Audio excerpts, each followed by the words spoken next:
At 8 o'clock, we got A&M, who's 3-2, traveling to number 1, Alabama, who's 5-0. Alabama favored by 24 points on CBS.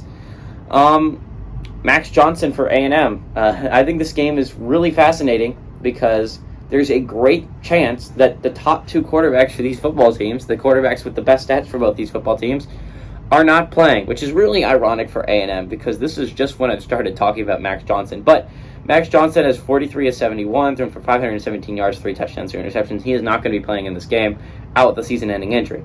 Devon A-Chain on the ground has had 81 carries for 466 yards and 3 touchdowns, and Aeneas Smith has had 15 catches for 291 yards and 2 touchdowns.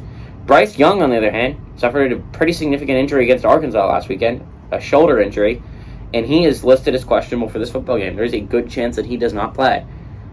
He so far has got 90 of 134, thrown for 1,202 yards, 14 touchdowns, 3 interceptions. Jahmyr Gibbs really carried last week, and you got to give him credit for it. It looked like Arkansas had a great chance to come back and pull off a huge upset win over the number 2 team in the country, but that, a large part thanks to Jahmyr Gibbs, they were able to hold on. He is so far in this year has 43 rushes for 378 yards and 2 touchdowns.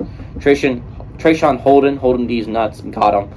Has had 17 catches for 228 yards and 4 touchdowns. Still not very impressive, at least in my opinion. I don't think he is one of the most impressive receivers in all of college football, but he's a solid enough receiver.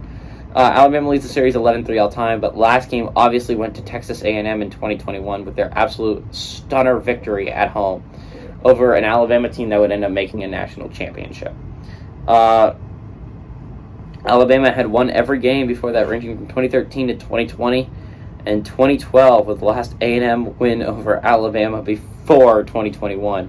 So hopefully this streak does not continue. If you're A&M, I think this game has a possibility of being really interesting because, in my opinion, there's not a huge difference between Haynes King and Max Johnson. They both do very similar things with the football. They're both not going to stun you in any real way.